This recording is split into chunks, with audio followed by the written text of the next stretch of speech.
The UN Special Envoy to Syria says international peace efforts have not succeeded, partly as a result of divisions between world powers. This comes a day after US Secretary of State Clinton said Russia and China will pay a price for allegedly supporting Assad. Well, for more on this, we can cross to Patrick Henningsen, who's a Mideast analyst and editor at Infowars.com. Patrick, it's quite an admission from the Special Envoy to Syria. Do you think the conflict can ever be resolved politically? Politically or diplomatically, this conflict in Syria cannot be resolved at the table. I was on your program a week ago. I said that the Geneva talks will fail, and they have.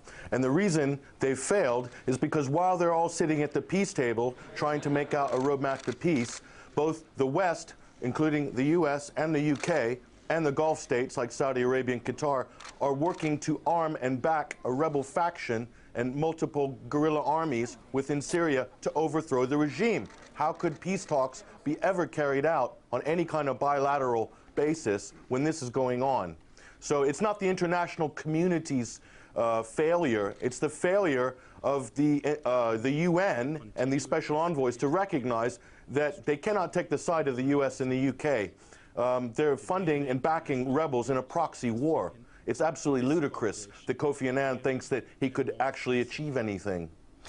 Clearly, though, a lot of division amongst the international community, particularly with Russia and China. Hillary Clinton saying she wants Russia and China to pay a price if they continue to be intransigent, as she says. What sort of price is she talking about? I think with Hillary Clinton, and she's also speaking at the Friends of Syria meeting in Paris. So Hillary Clinton, it's very important that she's looking to talk tough. Okay, this is an election year in the U.S., so you have Obama going for re-election.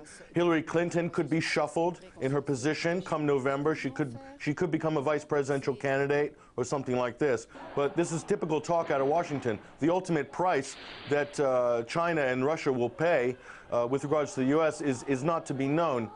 China has an incredible economic advantage in leverage terms over the U.S. by holding $1 trillion in treasury notes, and Russia is not in the Western Bloc. So I think a lot of this is rhetoric, Bill. This is trying to create a narrative that the Syrian regime is wrong and that the West are right in their wanting regime change in Syria. A lot of this is trying to. It's a kind of a media game of language, and Hillary keeps banging on the same points over and over again, even though they have nothing to do with reality.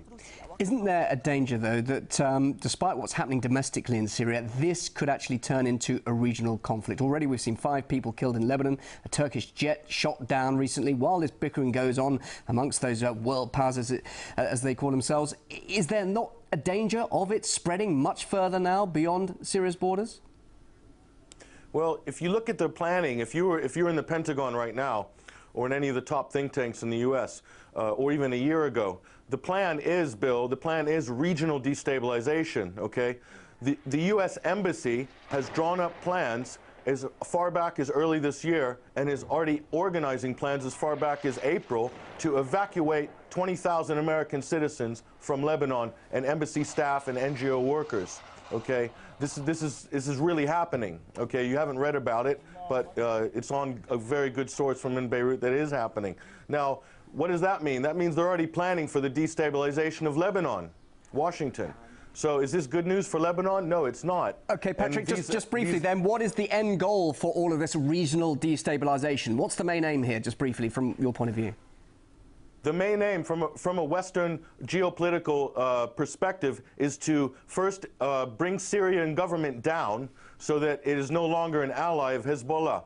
Then the next step is to bring and neutralize Hezbollah and possibly to confront them militarily and to dissolve Hezbollah. This would be easier done by destabilizing Lebanon through some kind of a conflict. Once Hezbollah is eliminated, the door is now open for Israel and the U.S. to unilaterally strike Iran, which they've been talking about on and off for the last 6 or 7 years. So they can't do that yet because, as we saw in 2006, Hezbollah took the Israeli army and sent it home, basically limping home after the 2006 conflict between Lebanon and Israel. So Hezbollah is a major obstacle. They are allied with Iran.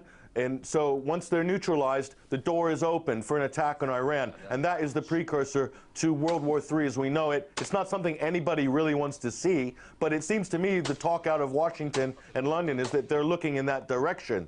So we should all be very concerned about this. Grim prediction and very interesting perspective. Thank you very much indeed, Patrick Hennessing, for joining us live there in London.